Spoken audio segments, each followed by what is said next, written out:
So today I'm going to show you how to replace your passenger side rear view mirror on a Toyota 4Runner 2006. I knocked it off the other day with a tree branch, and I ordered a part from TRQ, which I'll show you what it looks like, and I'll show you how the install goes. It's very easy if you know what to do. First, here's the new mirror. You can see it came with a textured black. Luckily my 4Runner is black. You have this gasket that you glue on the back. And again, it's TRQ. The price I think was $55 after tax. So here's my 4Runner. Again, it's 2006. There's the scene of the crime. I already took the old one off, so I'm gonna kind of talk through what I did to get it off, and then I'll show the actual install of the new one, but it's all the same steps, just in reverse. All you're gonna need for this project are 3 tools.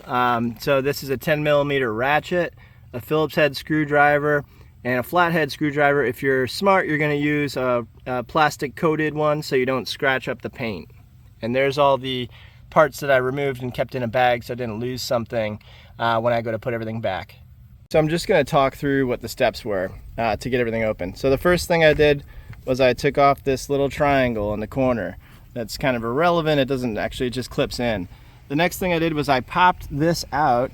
That covers. That's actually just a pressure fitting piece that you can pop that little centerpiece with the top of the Phillips head, and it'll pop right out, and that just holds this door in place. Then I popped out this piece of plastic here. Just pop that out. There's a little notch in the bottom right. Pop that out, and then you'll be able to access your first Phillips head screw there. Then I used the flathead screwdriver to pop this up. And there's your other, if you can see it, oh, there it is, sorry. There's where your other screw will go in for the door. So that's the second one. There's only 2 screws and that pressure fitting piece.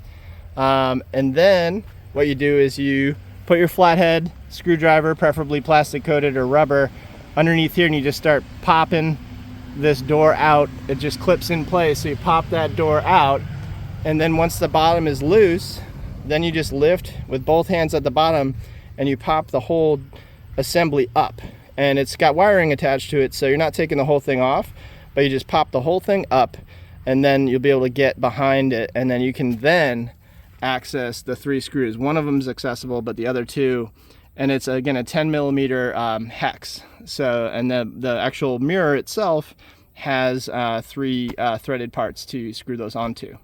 So with all the bottom parts off, to get this door open or loose, then you just lift. You just lift the door, and there you go. Now it's wired in, so you want to rest it in a soft place. It's not going to rip all the cords that are attached there. And then the other thing I'll show you is the wiring harness is right down there, if you can see it. So there's a little clip here that you put electrical tape on if you need to, and then there's the harness itself there that you just plug right into. So here's the new mirror, and there's the part you're going to plug into that harness.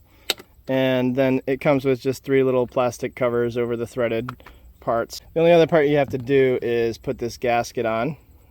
You know, obviously put the wire through, put the gasket on. So I'm going to remove the tape there, put that gasket on there. The gasket is now on, and we're good to go. It looks like there's a little extra material there that you could cut off. I'm not too worried about it. Again, this is 2006, and I'm not worried about all the little imperfections. So I'll go ahead and mount this. So just putting the wire through. I've got a little rain guard there that I need to get over the top of. There we go. So that. Okay, so now that that's all hand tightened, you can see there's still a gap on the other side. So hopefully as this tightens up, it'll draw that in. All right, so those are all tight, and it compressed the outside piece. So there's not much of a gap at all. So that gasket compressed really nicely. And now we can attach the wire harness there. Looks like they gave a lot of room for it, a lot of excess wire. So I'm just gonna clip that in. So that's in now, and clip this underneath. and you can put electrical tape on there if you want. Okay, so this is in the wiring harness. I put the electrical tape around there. Again, I don't think it's entirely necessary, but probably good. I left a little bit of excess slack up here, but not too much, to make sure that if there's any movement, it's not going to pull the wire out. Now, before I'm going to button it back up, I want to make sure that it's actually working. I've made that mistake before, so let's start it up. We'll set it to the right mirror, and it's working. Great. Now all you're going to need to do is just get this back on. So you're going to lift, there's a lip right behind the window that if you get into that groove, you can just press down. And it's kind of idiot proof, but I say that without knowing. But that looks pretty well set, and let's see if my alignment's right here. So my alignment is right here. I'm going to put this little pop piece in that hole, get it in the hole, and then push that through. And now that's set. So that's kind of holding things in place. Now I'm just going to push the door in, and you'll hear it clicking in all the way around.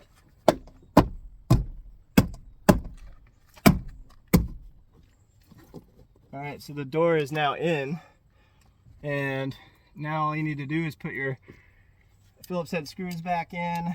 So we got this one down here that I showed you earlier. They're not the same screw size, I don't believe. Yeah, they're different screws, so you'll know which one's which. This one has a little washer on it.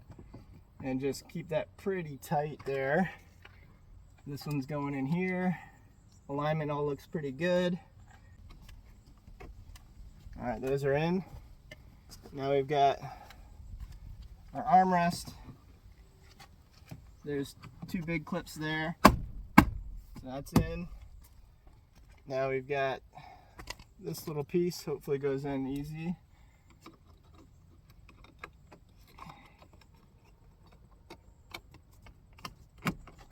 Yep, that popped right in. And then there's this last piece here, which hopefully will go in pretty easy.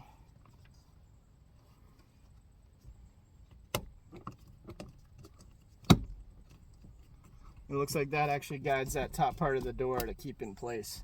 So that's it, actually not too bad, right? So everything's all flush. I'll show you a quick video of the rest of it all installed, but it's pretty easy. So everything's nice and tight. See, all around the door is tight. And there's the new mirror. Again, it's not gonna match 100%. It's not gonna have the gloss finish. Maybe I'll paint it someday. But it should function just fine as is. Unless you know about it, you might not even know. So thanks for watching. If you like this video, please like and subscribe. I also do a lot of music content. So anyways, appreciate you watching. Thanks again.